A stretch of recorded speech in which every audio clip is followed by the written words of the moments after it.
C'est une histoire d'amour aussi légendaire qu'iconique. Salvador Dali, décédé il y a 35 ans jour pour jour ce mardi 23 janvier, a vécu durant près de 15 ans, une passion médiatique et platonique auprès d'une femme, devenue avec les années star incontournable de la musique et de la télévision, Amanda Lear. Durant les années 60 et 70, le peintre est sexagénaire tandis que la chanteuse n'est alors encore qu'une jeune adulte inconnue de 18 ans. Sous son charme, Salvador Dali va alors séduire la jeune femme et la faire rentrer dans son univers, lui faisant découvrir le monde des célébrités, de l'art et du show business. Un environnement dans lequel Amanda Lear va se sentir à l'aise, au point de vouloir y faire sa propre place, ce qui n'a pas forcément plu à son amant, précipitant la fin de leur relation. Retour sur cette relation où chaque rebondissement paraît à peine croyable et est pourtant vrai. Un premier contact explosif entre les deux artistes Paris, au milieu des années 60. Salvador Dali est un fameux peintre catalan sexagénaire mais qui vient de perdre sa dernière muse, Isabelle Collin Dufresne, dite Ultraviolet, partie inspirer un autre célèbre peintre de l'époque, Andy Warhol. Dans le célèbre établissement prisé Castel de la capitale française, il croise une jeune femme blonde envoûtante.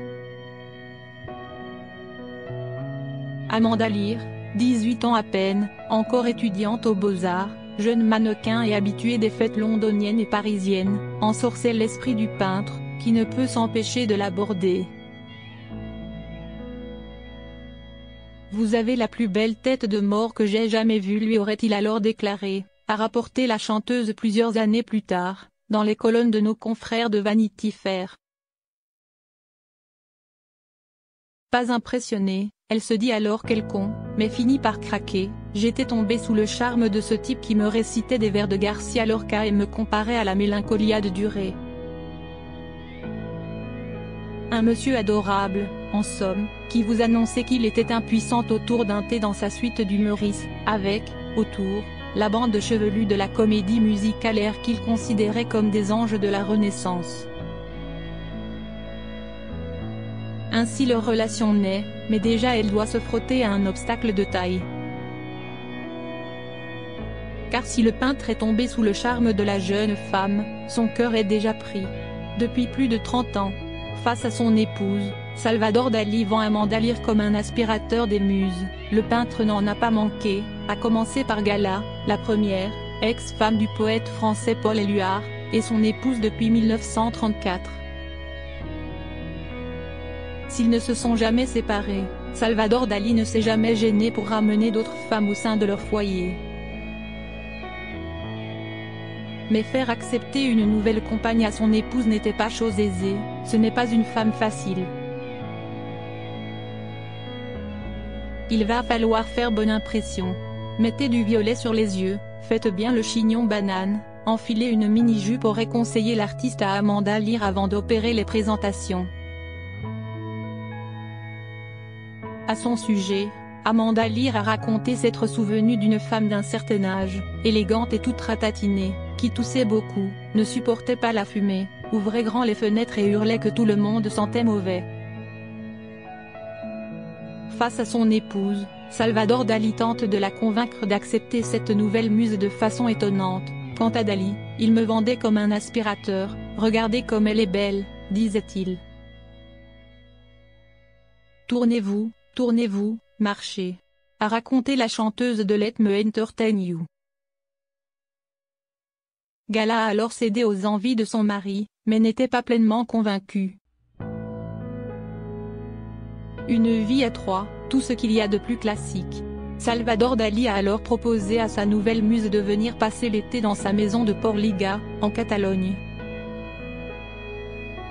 À peine commence-t-elle à s'intégrer que Gala s'enfuit au bras d'un gigolo sans oublier de menacer Amanda Lear avant de partir, « S'il arrive le moindre dérapage, ce sera votre faute », lui balance-t-elle, tandis que de son côté le peintre jubile, « Youpi, elle est partie, filons faire la bringue à Barcelone », aurait prononcé Dali selon la chanteuse. Finalement, Les deux femmes se retrouvent et apprennent à s'apprécier. Le couple mène à Port-Liga une vie douce et tranquille durant plusieurs années. La chanteuse y profite de sa propre chambre et passe beaucoup de temps avec le peintre, sans que jamais une tension sexuelle ne s'installe. Les gens ne comprennent pas. Ils pensent qu'être la muse, c'est être la mannequin, la modèle, qui pose pour les tableaux. La muse, c'est autre chose. C'est une présence qui inspire le créateur, a raconté Amanda Lear en septembre dernier dans l'émission 20h30 le samedi. Avant de poursuivre, je pense quand même que je devais être très amoureuse parce que comme il n'y avait pas de relation sexuelle du tout. C'était une autre relation. C'était le plus grand peintre du monde. J'étais fascinée, évidemment a-t-elle confié.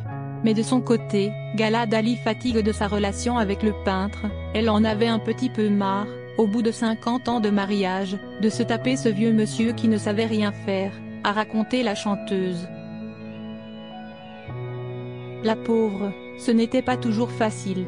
À Hollywood, on la mettait en bout de table, alors que Dali faisait le mariole entre Marilyn Monroe et Frank Sinatra. Elle ne pouvait plus de son rôle de gendarme manager infirmière.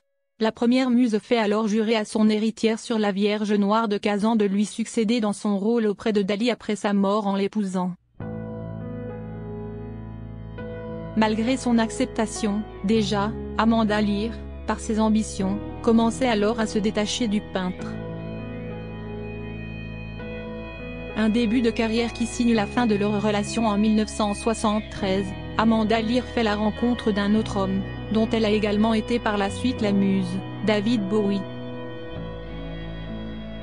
Ce dernier a permis alors à la carrière musicale de la chanteuse de décoller, ce que Salvador Dali n'a pas vu d'un bon œil. Il ne voulait pas que je chante, il trouvait que cela n'était pas digne de moi, voilà. Et donc il ne voulait pas me voir quand je passais à la télé. Il mettait la télé à l'envers. Il ne voulait pas me voir. Et moi, je ne pouvais pas sacrifier ma carrière pour rester avec lui, a-t-elle raconté auprès de Laurent Delahousse. Gala Dali, elle, partageait la vie de son époux, selon Amanda Lear. Vous savez, j'ai écouté votre disque. Vous chantez comme un chauffard qui aurait trop bu, on ne comprend rien, lui aurait-elle dit selon ses confessions à Vanity Fair. Encore jeune, pleine d'espoir et d'ambition, Amanda Lear fait alors ses adieux au peintre, son épouse et à la Catalogne pour aller mener sa carrière, de peur de sinon finir enfermée dans une cage dorée. Jusqu'à présent, c'était lui la star, mais je pense qu'il était chiffonné de me voir lui échapper. J'étais sa muse, son modèle, sa sœur, sa petite fille, sa chose quoi. C'est terrible quand les gens veulent vous mettre dans une cage. J'étais une femme libre, et c'était le moment de partir, a-t-elle expliqué. Quelques années plus tard, Gala Dali s'est éteinte la première, en 1982. Le peintre ne revit sa muse Amanda Lear qu'une fois avant sa mort, 7 ans plus tard. Une rencontre qui eut lieu dans le noir, le peintre ne souhaitant pas que la chanteuse ne voie les marques du temps sur le corps du vieil homme. Crédit photo, agence.